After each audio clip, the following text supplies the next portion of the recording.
연방중앙은행이 기준금리를 연속 두 차례 동결한 가운데 모기지 이자율이 낮아지고 있습니다. 지난주 수요일 중은은 기준금리를 현행 4.5% 그대로 동결한다고 밝혔습니다. 물가 상승 추이가 급속히 둔화한다고 판단했기 때문으로 지난달 주요국 중앙은행 중 처음으로 금리 인상을 중단한 중은은 이번에도 또 동결했습니다. 티프 맥컬럼 중은 총재는 물가 상승이 빠른 속도로 하강하고 있다며 지난달과 마찬가지로 올 여름엔 3% 수준으로 내려갈 것으로 예상했습니다. 이어 물가 진정은 반가운 소식이긴 하지만 아직 작업은 진행 중이라며 2% 목표치까지 물가를 회복시키지 못하면 목표 달성을 위해 통화정책 금리를 인상할 준비가 돼 있다고도 덧붙였습니다. 중은은 소비자 물가지수가 내년 말쯤 2%대로 떨어질 것으로 전망하고 있습니다. 이날 중은이 당분간 금리를 내릴 계획이 없다고도 강조했는데 그럼에도 모기지 이자율은 하락세를 이어가고 있습니다. 모기지 조사 사이트에 따르면 5년 고정 모기지율은 3월 초 4.59%에서 4.29%로 내려가고 5년 변동금리 역시 6.10%에서 5.5%로 하락했습니다. 3년 고정금리도 3월 초 4.79%에서 4.34%로 떨어졌습니다. 캐나다 국채 수익률이 하락하는 데 더해 앞으로 금리가 하락할 것으로 예상하는 은행과 대출 기관들이 봄철 주택 시장을 겨냥해 경쟁적으로 프로모션을 제공하기 시작했기 때문입니다. 이런 이자율 하락이 좋기는 하지만 변동금리가 고정금리보다 더 높은 일반적이지 않은 상황에서 새로 주택을 구입하거나 모기지 갱신을 앞둔 사람들은 선택의 기로에 서 있습니다. 금리 하락을 예상해 더 비싼 변동금리를 택할지 아니면 저렴한 고정금리를 이어갈지 고민인 겁니다. 이와 관련해 업계 관계자는 요즘 많은 사람들이 5년으로 했다가 손해볼까 봐 걱정하는 마음에 2년 또는 3년 고정 모기지를 선택하는 경향이 높고 또 일부는 변동을 선택하기도 한다고 설명했습니다. 이런 가운데 중은이 올해 말이나 2024년 초 기준금리를 내릴 것으로 전망하는 경제학자들은 다만 유럽과 미국 은행 문제와 경기 침체 여파가 중은의 금리 인하와 인하폭에 영향을 미칠 것으로 예상했습니다. 한편 연방통계청이 내일 3월의 소비자 물가지수를 발표할 예정입니다.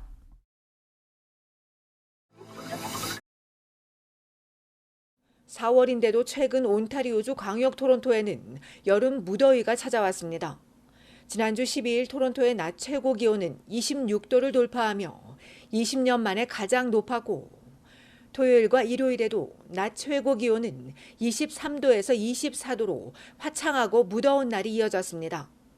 때 아닌 여름 더위에 로저스 센터는 지난주 수요일 역대 가장 빨리 개폐식 지붕을 열었고 옷장 안에 넣어두었던 반팔이나 반바지를 입고 나오는 사람들이 눈에 띄게 많았습니다.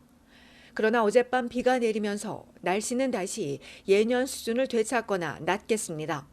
오늘 토론토 낮 최고 기온이 10도 안팎에 그쳤고 내일은 오늘보다도 조금 더 쌀쌀하겠으며 시속 20km의 돌풍에 소나기도 예상됩니다. 이번 주 토론토의 최고 기온은 12도, 주중까지는 화창하겠으나 금요일 밤에는 비 올 확률이 60%로 알려졌습니다. 브리티시 컬럼비아주 밴쿠버는 내일 최고 20mm의 비가 내리고 주말까지 이번 주 내내 비가 예상되며 낮 최고 기온도 9도에서 10도에 머물며 예년보다 낮을 전망입니다.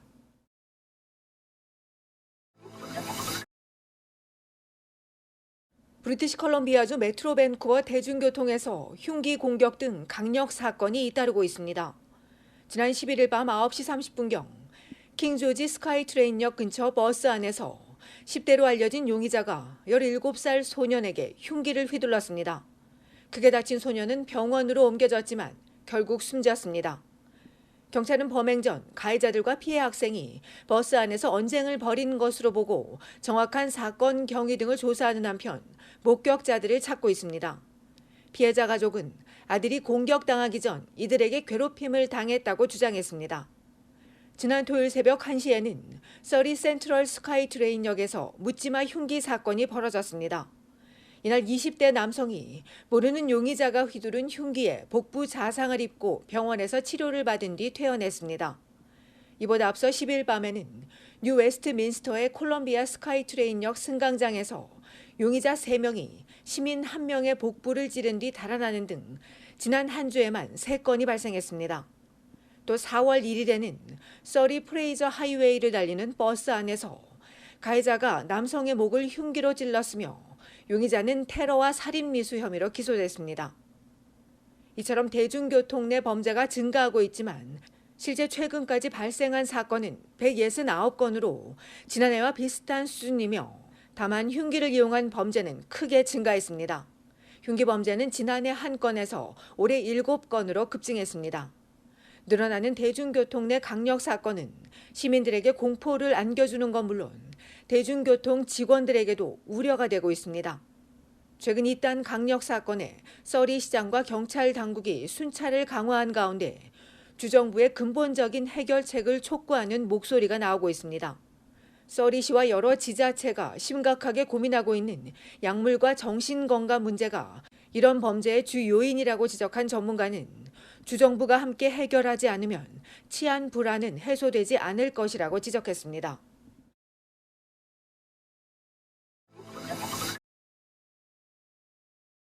윤석열 대통령이 지난주 금요일 캐나다의 멜라니 졸리 외교장관을 만났습니다. 한 캐나다 수교 60주년을 맞아 양국 관계 발전의 잠재력을 충분히 실현시키길 기대한다고 말한 윤 대통령은 양국이 북한 인권을 개선하기 위한 국제사회의 노력을 함께 주도해 나가길 바란다고 밝혔습니다. 이에 졸리 외교장관은 북태평양 지역을 포함한 인태 지역에서의 양국 간 연대와 협력을 더욱 강화해 나가기를 희망한다며 북한 인권 문제 해결을 위한 한국의 노력도 적극 지지하겠다고 화답했습니다. 이어 15일엔 한국과 캐나다 외교장관 회담을 열고 양국 간 비밀정보보호협정 협상 개시를 공식 발표했습니다.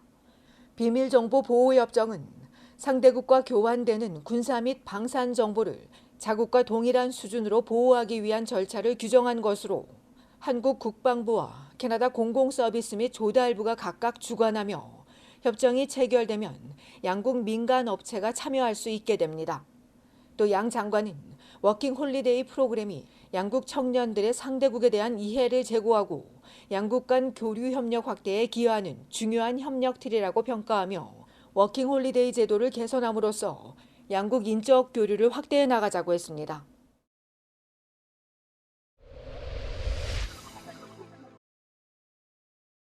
최근 코로나19가 큰 확산세 없이 안정적으로 가라앉자 이번엔 독감 환자가 다시 증가하고 있습니다.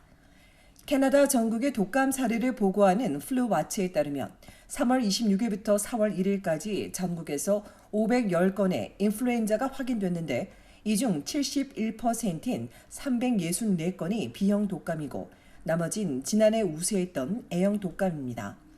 B형 독감은 한결 유행하는 바이러스와 다른 환절기 기승인 바이러스로 특히 이 기간 수학과 입원 사례 15건 중 14건이 B형 감염에 의한 것으로 파악됐습니다. 그나마 다행히 B형 독감이 A형에 비해 독성이 심하진 않지만 어린이에게 더 흔하고 또 심각할 수 있다고 지적한 질병통제예방센터는 최근 독감을 포함해 다양한 바이러스들이 나타나는 만큼 손 씻기 같은 개인 방역에 더 신경 써야 한다고 당부했습니다.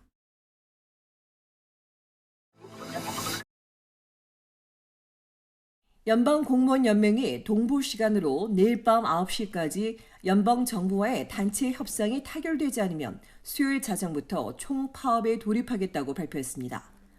연방 20여 개 부서의 12만여 명을 대표하는 캐나다 최대 규모의 이 교섭단체는 오늘 오전 기자회견에서 지난 2년여 동안 정부와 협상을 벌였고 최근 2주 동안 일부 진전이 있기도 했지만 여전히 임금 인상과 고용보장, 원격 근무 등 노조가 요구하는 우선 항목에선 거의 진전이 없었다며 내일 밤까지 협의를 계속하겠지만 결렬되면 필수 근로자를 제외한 10만여 명이 총파업에 돌입하게 될 것이라고 경고했습니다.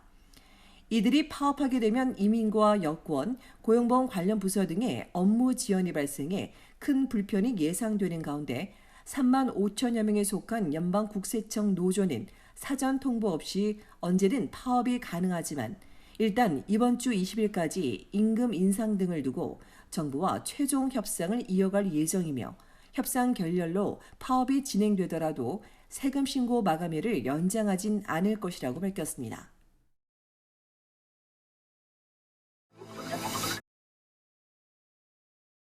온타리오주 정부가 수영장 임명 9조 원 인력 부족을 해결하기 위한 방안으로 최소 연령을 낮추는 방안을 추진하고 있습니다.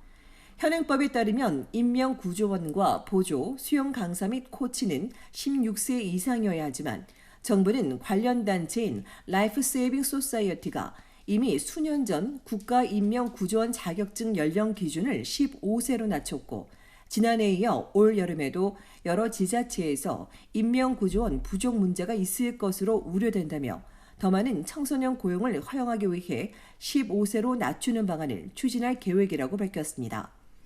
이번 안에 대해 정부가 오는 28일까지 주민들의 의견을 수렴할 예정인 가운데 지난해 여름 토론토에서만 필요한 임명 9조 원의 3분의 2 정도만 확보되면서 170여 개의 수영 강습이 취소됐고 다른 지자체들도 비슷한 인력난을 겪은 것으로 알려졌습니다.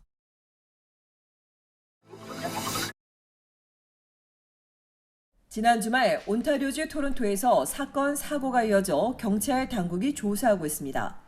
지난 토요일 오후 5시쯤 놀스역 서쪽 트레스웨이 드라이브 인근 클리어뷰 하이트 79번지 아파트에서 키치너 출신의 38세 남성이 총에 맞고 숨졌습니다. 어제 아침 8시 반엔 에토비코의 블러스트리 웨스트와 에버포이 크레센트에서 동부 방면으로 질주하던 빨간색 토요타 프리우스 차량이 걸어가던 69세 여성을 들이받은 뒤 달아났으며 피해자는 병원으로 이송됐으나 끝내 숨졌습니다.